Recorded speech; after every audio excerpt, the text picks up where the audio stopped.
Our founding scripture comes from Isaiah chapter 58.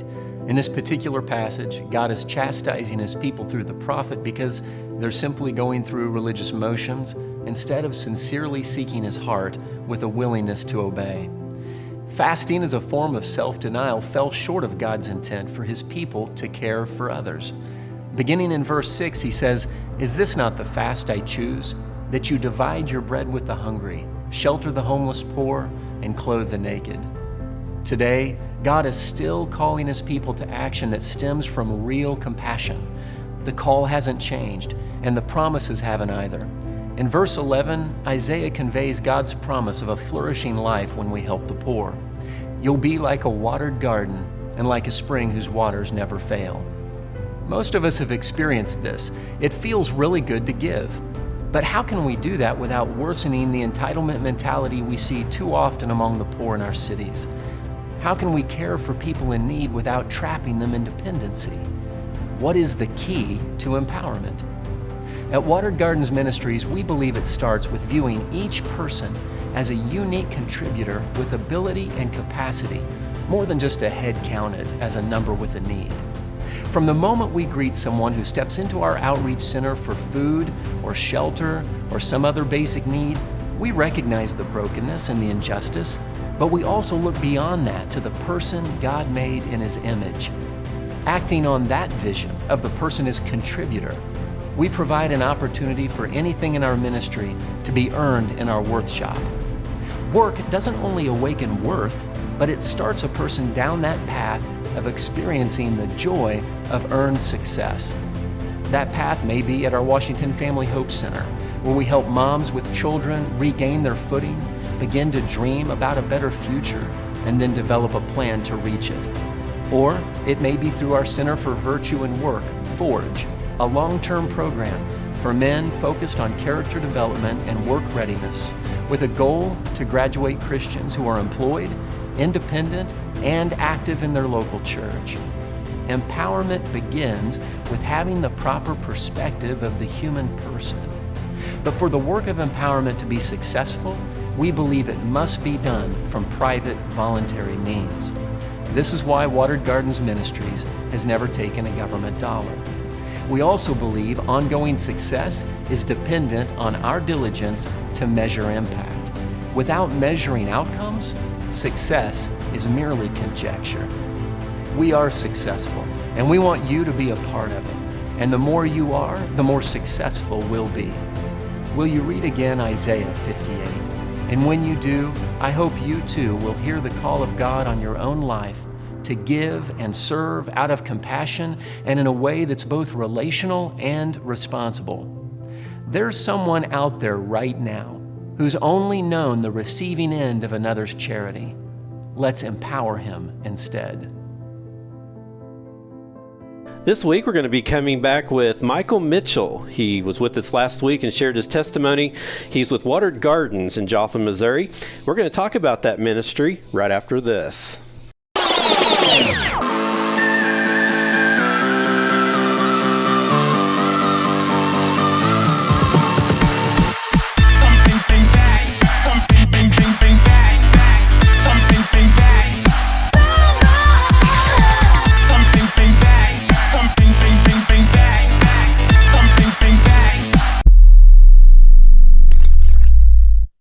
In this world, there are many disconnects that cause chaos in our lives. Connecting the Gap podcast is birthed from the desire to share hope and restoration of the power of the gospel by being transparent and open in our biblical walk with God. Let's take a few moments this week as we navigate God's Word and encourage each other to connect the gap. Welcome to Connecting the Gap podcast. I'm Daniel Moore, the host for this podcast. You can visit my website at connectingthegap.net for all the podcasting platforms that I am on, as well as any information you would like to find out about my ministry. We're also available on YouTube, Rumble, the podcasting app Edify, and you can stream us on your Alexa or Google Smart devices such as the Echo Dot or the Google Home Hub. If you're on social media, you can also find us on Facebook and on X, formerly known as Twitter, at CTGap Online. Well, this week, as I stated there in the intro, we're welcoming back Michal Mitchell. Last week we had him here. He was talking about his testimony and everywhere that he's came from in his life and the walk that he's he's walked through, and it was quite a story. I really enjoyed listening to everything that he shared because it was all new to me as well last week. I hadn't heard a lot of that yet, so I really enjoyed that, and I want to thank you, Michael, for sharing that with us last week. This week, though, we're going to talk about the ministry that you are now involved with, and that is Watered Gardens. And Watered Gardens is based in Joplin, Missouri, correct? Yes. Okay. The website to go check them out is at wateredgardens.org, and you can check out their website there.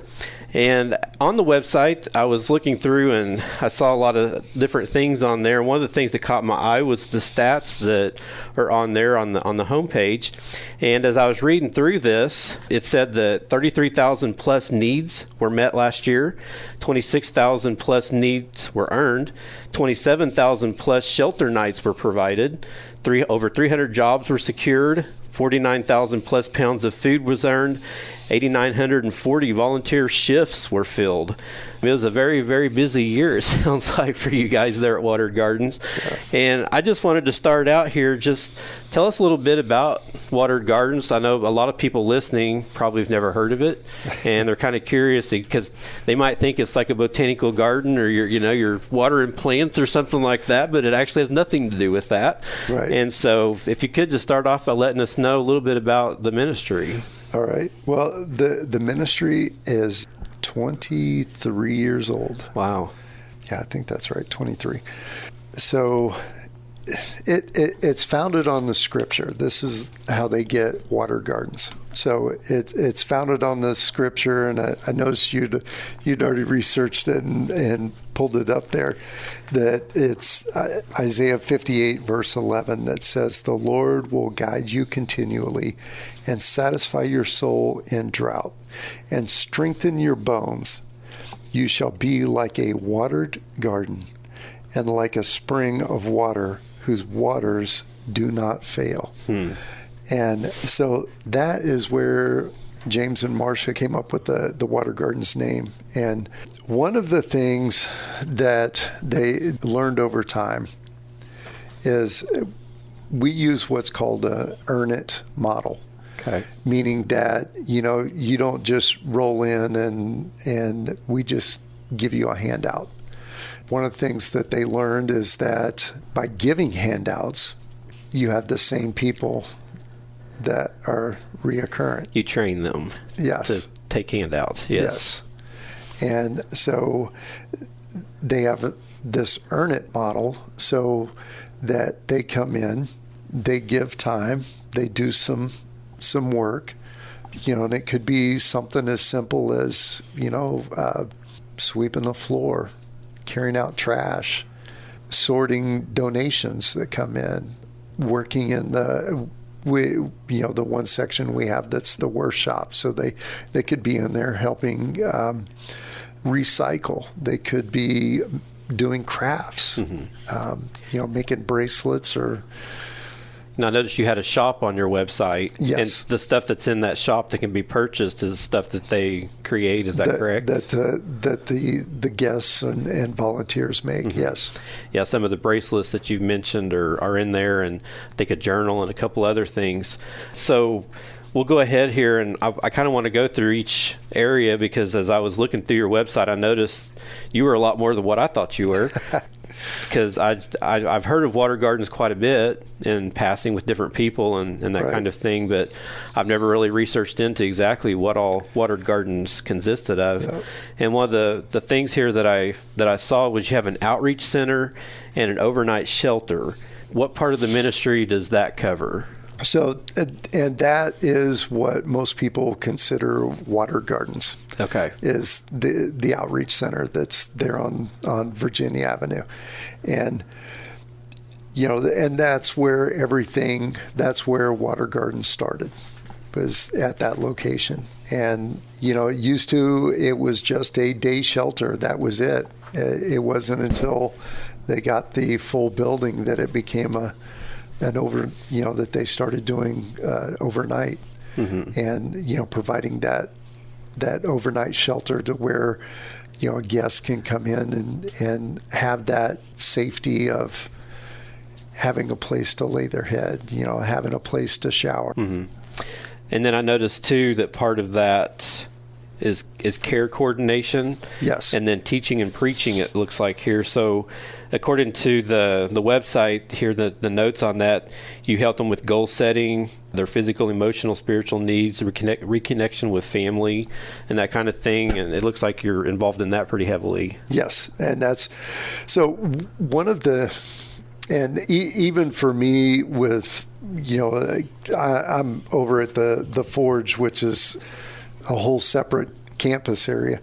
But one of our main things that we do is about reconnection and getting the families to be able to establish connections again. Because anytime somebody goes through addictions, there's hurt, there's loss.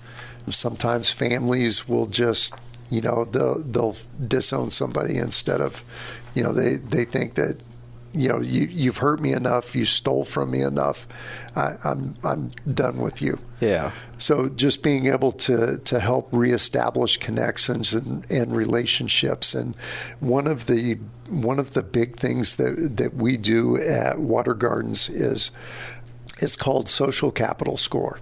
So basically there's this questionnaire the individual fills out that's basically, how do you see yourself? How do you think the public sees you? You're rating yourself 1 to 5. How many close relatives can you call? 1 to 5. How many close friends can you call? 1 to 5. So you have these 11 questions that are basically, who you have as a support. And on the average, so now I'm just speaking for the guys that come into the Forge program, but on the average, their social capital score is around a 1. So we go and add up those 11 questions, depending on what they gave themselves a score, divided by 11. That gives us their social capital score, for the average. So most that come into the Forge are around a 1. So they've got one person on average that they can count on. Wow. And this is one of the things that we strive to do, is to increase that score. And how do you increase that score? By reconnections, reestablishment of family connections, church community. Yeah. Getting them plugged into a church increases that score immensely. Yeah. I mean, you know that from being just in church community, that we are made in God's image, and we're made to be communal. Yes. And whenever you're isolated and you're alone, you're weak, and the enemy will break you. Yeah. So that score of 1, is that one person a friend or a family member? Is there a statistic for that? No, it just it can varies? It can be anywhere in there. But so we look at that average score, and it's around a 1. And one of the things that I love with my job is because getting, we have churches that partner with our organization. And I mean, there's churches that partner with Water Gardens, and then there's churches that take the next step to partner with Forge. And, we can talk about that whenever we get into Forge. But that social capital score in Forge, by the time they graduate the program, has increased 200 to 300%. That's awesome.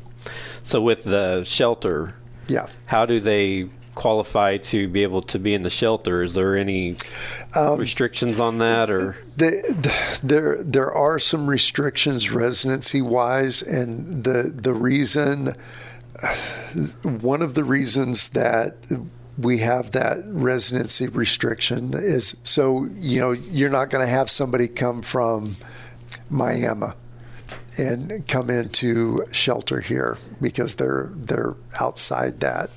Because it's they will do a list for people outside of the radius, but for the most part, they try to stay within the Joplin area, because the whole thing that we want to do is reduce or eliminate the homeless population in Joplin, local area. Yeah, I can the understand Joplin that area. Just like the center that's down here in Neosho. That is their goal, is to eliminate the homeless population in the Neosho area. Yeah. On the day outreach, there's a food pantry, I guess. How does that work? So we, again, it's the Earn It model. So we've got the mission first food pantry. And so basically what they do is they go and serve at water gardens. So, it could be down at the workshop doing recycling or crafts, or it could be, just cleaning up. It could be cleaning the chapel upstairs and getting ready for service, or it could be, just cleaning the outreach center, or assisting with doing laundry or something like that. But it's the time is measured. So what they do is they will take the individuals to go shopping, to set aside everything that they need, and they'll tell them, okay, say 2 hours of work will cover everything that you're wanting grocery item wise. So then they partner with the organization and serve water gardens, and to earn that food. Yeah. And one of the great things with the Earn It model is it teaches value and worth of the individual. Because homeless people or poverty-stricken people, what do they hear all the time? You're worthless. You'll never amount to anything. So that is that's the perception they have. So whenever they come in and you have this Earn It model, and it's like, no, you are worth something. Yeah. There is value to you. And knowing how that works, that really brings that 49,000 plus pounds of food earned to perspective. Yeah. There's a lot of people out there that needs help. Yes. Obviously, with the numbers that you guys just tabulated over last year, and I'm sure every year that number probably grows, I would imagine, doesn't it? Or I'm sure. I would say it does. It seems like that's always kind of a trend, it seems like, for some reason. I know that I've heard here recently that the Joplin area, it does seem like the homeless is getting a little worse. It's definitely not getting better from what I've been hearing. I mean, it's just it's a horrible, horrible situation. And you've talked about the Forge a little bit. We'll go ahead and jump to that one next. Now, the Forge, I'm probably most familiar with that because I know a lot of the Forge guys come to church occasionally. Right. There at James River where we attend. Right. So what does that ministry consist of? So the Forge program falls into the category of long-term residency program. So basically what that means is we are housing people for a long term, but as they go through this, there's multiple phases. So like the Forge is 4 phases. So you have the first phase of the program, which is service phase. So that's where they're working down at the workshop, and they're serving others, because as someone that's homeless or someone that has an addiction, the only thing that you care about and the only thing that you do is self-serving. The only thing you care about is me. Mm-hmm. The only thing you do is self-serve. As long as I'm taken care of, everything else doesn't matter. Yeah. So during service phase, they're learning that they have value, they have worth, and they get to serve others. When they go through on those, on the crafts, they get to sign their name on the card that this is made by me. Oh, wow. So somebody goes online and they buy a journal or buy a bag of coffee. There's a card in there that says this is prepared by volunteer, and it'll have their name on it. Wow. So the guys, one of the things the guys would get so they're like, well, I have to go do this, I have to go do that, and I'm like, no, look at it this way: you're getting the opportunity to go down there and work in the craft shop and order. There's an order that came in for X number of bracelets, X number of journals. You get the opportunity to bless somebody. Yeah. Changing the perspective. Yes, change the perspective. That is awesome. So, and then also in the service phase, there's some classes they're taking. So they take a honors reward by John Bevere. I love John Bevere studies. Yeah. They are amazing. He's great. And they also do alpha discipleship, and they do stepping into freedom out of living free. Mm-hmm. And they also do habitudes. So they're starting to learn leadership characteristics. Yeah. There's some other classes, but so they're very minimal classes. They spend the majority of time, they've got 5 hours. 5 hours a day. That's from 9 to 2 that they're serving down at the workshop. And then, they'll have classes in the afternoon. And then our next phase is education phase. So this is where they're taking the big dive. So, while they're in service phase, they're earning their bed while they're there. So by their service, it's covering. So whenever you look at that and you say, you look at that shelter nights provided, earned needs, so their shelter night is being provided for them through an earned need. Yeah. So they're earning those shelter nights while they're there. And, that first phase of the program is minimum 30 days.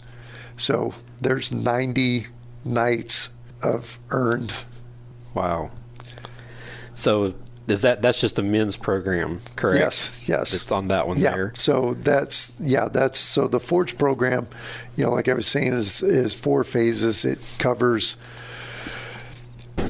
on paper, is 16 months, but on the average it takes an individual 18 months to complete it, because there's milestones and benchmarks that they have to hit along the way. So what happens when they're finished and the graduation comes along? Where do they go from there? Is that so when they graduate? So the last phase of the program, we actually have a partnership with God's Resort, which is another nonprofit, amazing ministry that's in Joplin, Missouri. So their last 6 months of the program, they live at God's Resort. So they're learning how to live independently, in a transitional setting. Mm-hmm. And so when they graduate the program, they can either stay there at God's Resort, or, the whole time we've been helping them to go and save money by setting a budget and,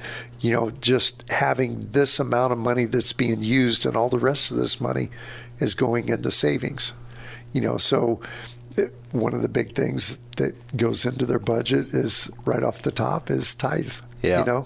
I've got this amount of money coming in, so right here, this is tithe is being taken care of. Yeah. And then everything else. So after they graduate, they can either stay at God's Resort, or they can take this nest egg and say, you know what, I'm going to go buy a house. Yeah. That's awesome. And and do something they've never been able to do. Are you guys able to follow them much after they're gone to kind of see where they end up at? We do. Let me back up. Yes and no. So there's not a formal tracking that's done with them. Informally, these guys are always, as the guys put it, once you are a brother in the Forge, you're always family and you're always a brother. Yeah. And so, the guys come back just to go and give that word of encouragement to somebody else that's struggling, or, they can look at him and say, you know what, buddy, I was exactly where you are, with the same mindset and the same, the same walk. Yeah. That is so cool how that comes full circle. Yeah, yeah. I just got to give you goosebumps. I love that. I know we have adult teen challenge, outside of town here. Yes. And the church that I used to attend before I started to attend James River was they're pretty heavily involved in teen challenge, and them guys used to come over to serve. We'd have a teen challenge night or whatever, and they'd come in and they had a choir and right. and whatever. So they'd start singing, and then they'd get up, give their testimonies, and it just, it's enough to make you. I'm not a very emotional person typically, but it literally just made me cry sometimes. Yeah. Just listening to their story, but seeing how they've progressed to come through all of that, and they're so excited, and they just have the joy of the Lord in them, and it's just, you listen to the beginning of where they started, and you look at them where they're at now, and it's like, man, that's a huge transformation. Yeah. It's just, I think it would be so cool just to be able to sit there and watch that all the time. We were talking earlier before we started this recording, and I told you we have devotion in the mornings. Uh-huh. So the Water Garden staff and the volunteers all come together for a devotion that someone leads. So Fridays have been coined Forge Friday because it's either a student or staff that gives the devotion that day.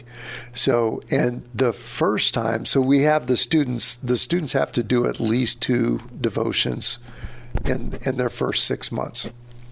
So what they do is their first devotion, they share their testimony and then have something that scripturally that ties in with their testimony. Mm-hmm. And it blows people away to go and hear the testimony, and then and it's like, well, this is what they were doing right up to this point, and then bam, God stepped in. Yeah. You see that whole transformation take place. Yes. It sure makes it worth it. Yes, it does. No doubt about it. That's what's so fun about being in ministry.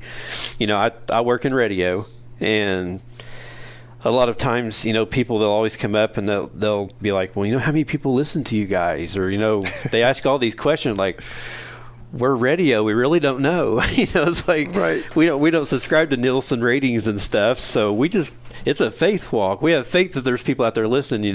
Right. We have our donators and all that stuff, and we know we have a lot of a listener base. Our station's been here for over 30 years, but there's some ministries you just don't really see that kind of feedback. But that you're making a difference. That God's working somewhere on somebody. And occasionally we will get those emails or we'll get those letters in the mail where something crazy just happened to somebody when they were listening to a certain program at a certain time, And I know, speaking from that side of it, and I know you're experiencing all the time, when you see those aha moments like that and that stuff takes place, it just makes you feel so good. Oh, yeah. Of being a part of that, and that life change that they're getting, and just to see that joy on their face. And there's nothing like it. I made the comment to somebody one day that, there's some days I feel like I'm just banging my head on the wall. Yeah. Nobody's listening. Nothing's happening.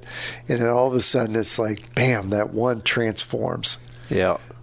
And as soon as that transformation happens, it's like that right there is why I love doing what I do. Makes it worth it. Yeah, it does. No doubt. You've got another ministry, Washington Family Hope Center. Yes. Is what that is? Yes. What's that one consist of? So the Washington Family Hope Center it's set up for single moms. So there's apartments. We just had our open house last week. Mm-hmm. So they're still finalizing some stuff, and then they're going to start filling those apartments. So it's for single moms with children 12 and under. And so they can house up to 5 people in an apartment. Wow. So a mom with 4 kids can come in and be able to, they've got the whole trundle bed systems and all of that. But, just for a mom to have her own place, they have the communal dining area where, we have volunteers that come in and do meals and everything. And so they can eat there or they can go, have family time and stuff. But the Washington Family Hope Center, and one of the most awesome things with that is that was a rundown elementary school building that was bought for $1. Oh, really? Wow. And they totally renovated it. And they've totally renovated it. Putting it to God's work. Yes. So there's 15. Once they have the whole upstairs open, there'll be 15 apartments. That's amazing. So, being able to house 15 women.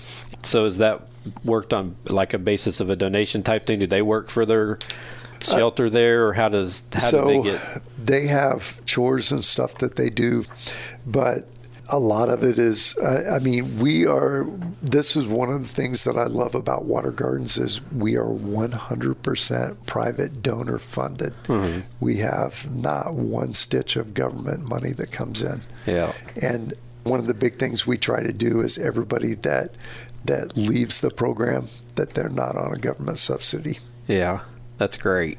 I know several single moms myself. My wife she's a manager of a bank, a couple of branches here in Neosho, and she gets a lot of single moms as employees, and they struggle with the child care and right. Even finding the housing and just the different things that goes along with that. Because a lot of times, unfortunately, the statistics are against them in a lot of cases where the dads aren't involved. And and here's one of the awesome things is because they have a child care center there. Yeah, that's great. That helps out tremendously. That's a pretty neat investment there. I think that'll go really well. You have Project Worth as well. What's that one there? Yes. So Project Worth is kind of, there's a bunch of little facets to that. So, we were referencing the workshop earlier, where people can go and serve and where the Forge students go and serve. So the workshop is one part of Project Worth. So the whole thing about Project Worth is, between the thrift store, the recycle center, the crafts area, the coffee, we roast our own coffee there.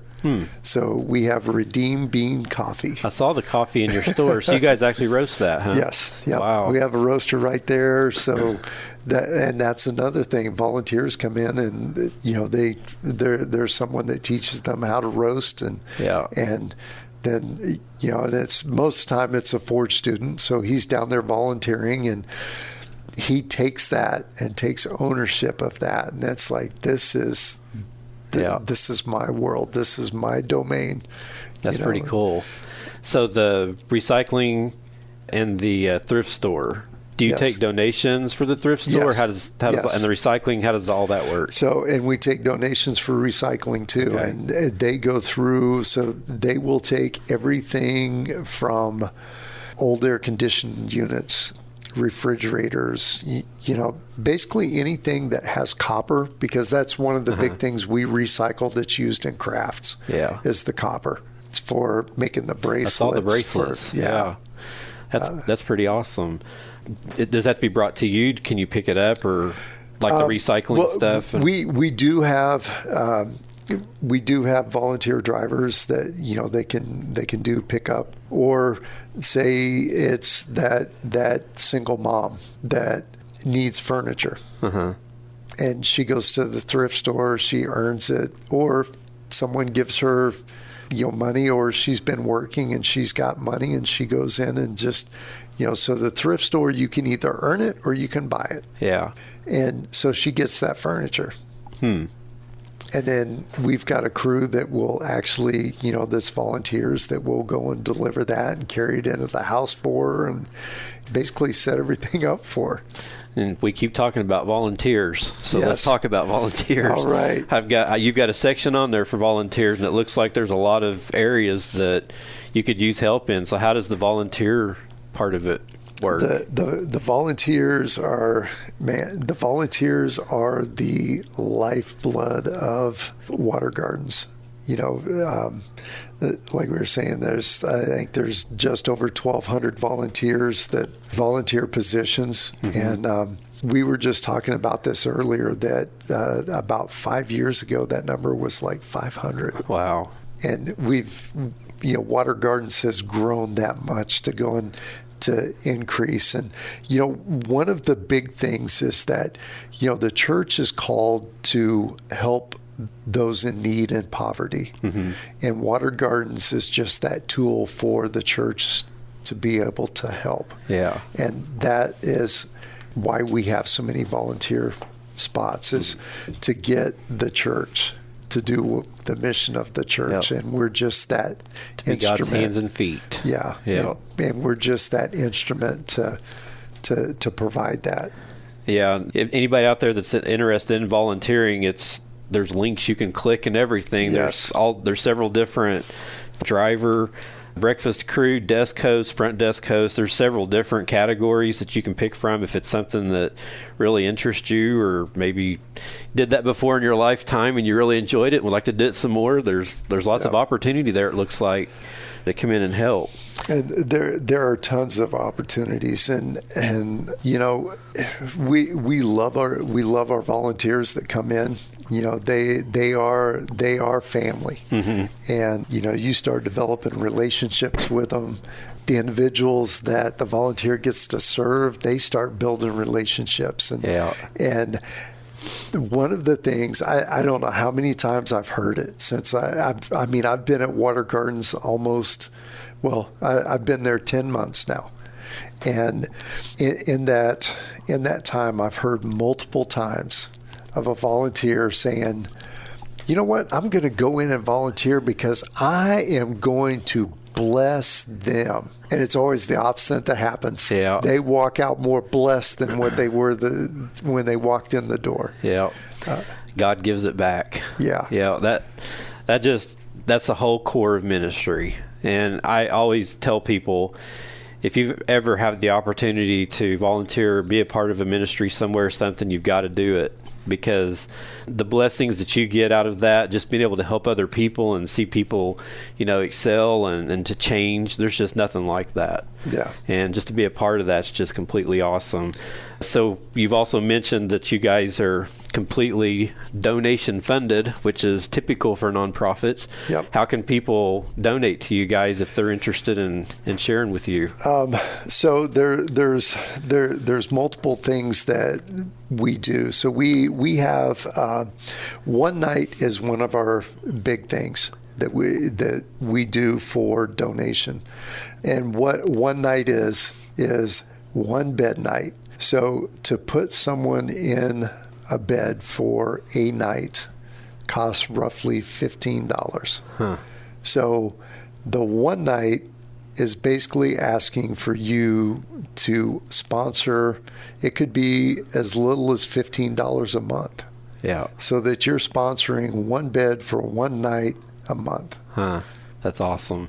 Then you've got on your website, you can donate there as well. Yes. I saw a form on there that you can fill out. Yep. You can do the recurring thing. Yes, you can do recurring. You can do one-time gifts. You can. And they can probably mail you donations as well. Yes. Maybe you have a mailing address for that. Yep. What is, do you know your address? I have it right here. 531 Kentucky. Yep. Yes, right here it is, 531 Kentucky. So that's the address to use. Yep. And call you over the phone? Can they call in donations as well, or are you set up for that? Or I am not sure. Not real sure if they do that. I'm sure that they take stuff that way, because we've been in churches and had them fill out a little card right there for a donation, to set up if you're going to do a reoccurrent credit card donation or what have you. And of course, if you called it in, you'd be doing a credit card, so probably the website would even be just as good of a option in that situation. Again, your website, it's watergardens.org, and that's where anybody can donate, or if they want to volunteer, they can visit your website and read all about that as well. And obviously, if there's any questions anybody has, they can contact you guys. And I see that your days, you said you were open 4 days. It's Monday, Tuesday, Thursday, and Friday. Yes. From 9 a.m. till 2 p.m. That's your actual office hours that people can call, or how? How's that? That's the Project Worth hours. Okay. For us, it's manned Monday through Friday, It's just open for services on Monday, Tuesday, Thursday, Friday. Okay. As far as the ones that are there that you're serving and that kind of thing. Yes. Okay. So, any questions that anybody has, they can check out the website, wateredgardens.org. I just think it's a phenomenal ministry that is taking place there in Joplin. And I get to see a lot of the guys that you bring to church, and some of them are, one of them is actually on our discipleship team. And I've actually paired up with him a couple of times to pray, and I think it's just awesome to see somebody come through that program, right, and then become that in the Lord. It's just an awesome thing to see. Dan, so if you go on the website, Dan's testimony is right there on the website, and on the homepage. And you listen to Dan's testimony about where he was at and going through the forge, and and then graduating the forge, and then going to Bible college, and then coming back to serve. I mean, Dan is my right hand at the forge, and just to go from homeless to now serving homeless and being an ordained. That's amazing. Yeah, God's definitely got his hand on his life. I have not got to watch that yet. I just noticed that this morning when I was doing a lot of my research. Right. I'm going to have to go back and listen to that because I know him. Yes. I've actually served with him, so I'm going to have to go check that out. Is there anything else that you want to share? So the one last thing. So I seen you put it in there for social agendas for the raffle entries. Yes. So we have an amazing company, the Redneck Blinds, that's in Lamar, has generously donated some blinds to us. We are doing a raffle. So basically from this raffle, so every ticket that we sell, and anybody that's a hunter knows a redneck blind that's the Cadillac of blinds. Yep. And so we're doing this raffle. So 100% of the proceeds from the raffle goes back into the Water Gardens ministry. Yeah, that's excellent. And, so the raffle is going to end October 31st. Okay. And there is only 1,000 tickets that are being sold. Okay. So you basically have, so if we sell the 1,000 tickets, you will have a 1 in 100 chance of winning a blind. So out of that 1,000 tickets, we will have 10 giveaways. Yeah. And there's pictures, I noticed too, on the website that you can look at. So that way you can kind of see exactly what you're raffling for. Right. So and they're nice. So you can super nice. You can choose anything from a redneck hen house, for a chicken coop, to having that towable Cadillac archery deer stand. Yeah. Or a hunting blind to sit out there. Yeah. Or, they've got the dollhouse or the little kid playhouse. You got the kids' playhouse. You've got the I like the mother-in-law suite, that little building with the heat and air in it. Yes. Yeah. You got the little she shed. Yeah, the she shed. That's got the heat and air unit on it. It's decked, so it's got a little porch on the front and everything. So it's pretty cool, and it's all assembled. Yes, it's all I saw that assembled. also. That's very important. Yep, everything comes fully assembled. All you have to do is just win it. Just win it, and it'll get there. All right. Well, again, you can go to the website and you can sign up for that raffle. It's right on the homepage. You can't miss it. Yes. So definitely for all the hunters out there and anybody that's interested in those or just wanting to pour into the ministry, that's a perfect opportunity to be able to do that. So as far as social media goes, you guys are on Facebook. Yes. And that's at Watered Gardens. You're also on Instagram, and that's at Watered Gardens also. You're on X, formerly known as Twitter. It's really weird saying it that way now, but on there it's at Watered Gardens as well. And then I noticed you had a LinkedIn profile at Watered-Gardens. And yes. So anybody can connect with you guys there as far as online on social media. And so I truly appreciate you taking your time out of your schedule. It was difficult getting this together. Your schedule and my schedule was just crazy. It's been a few months trying to get this together. But it's all in God's timing. Yeah, right? and I truly appreciate you sitting down with me and sharing and sharing your testimony and everything. I do appreciate that. And again, visit the website, wateredgardens.org, and just pray what God would want you to do as a listener out there to pour into this ministry. It's just a phenomenal ministry. You fly through that website and look at everything, and I guarantee you God will touch your heart and cause you to want to get up and do something. So check that out. So we're going to go ahead and call it good for today. Thanks again, Michael, for being here. Appreciate it. Oh, thank you. And we'll have a brand new episode next week of Connecting the Gap. Thank you guys for hanging out with us this last couple of weeks and checking out the podcast and just listening to the testimonies with us.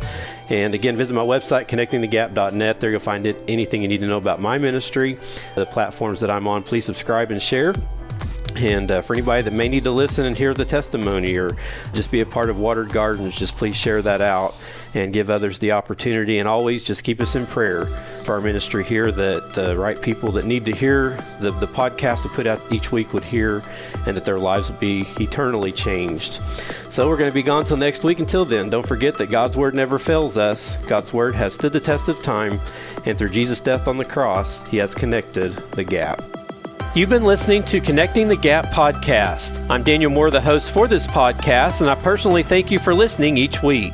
In this world, there are many disconnects that cause chaos in our lives. This podcast is birthed from the desire to share hope and restoration of the power of the gospel by being transparent and open in our biblical walk with God. Each week, we take a few moments as we navigate God's Word and peer into other people's testimonies and encourage each other to connect the gap. We upload a new audio podcast every Thursday and a video version of it on YouTube and Rumble. We are also on the Christian podcasting app Edify. You can subscribe to our podcast on many of the available podcasting platforms such as Apple Podcast, Deezer, Spotify, Google Podcast, Amazon Music, iHeartRadio, TuneIn Radio, and many more. We are also available on your Alexa-enabled devices. If you would like to give us feedback or would like to contact our ministry for any reason, including prayer, visit our contact page at www.connectingthegap.net and send us a message. We hope you are blessed by this ministry. This is a production of Connecting the Gap Ministries.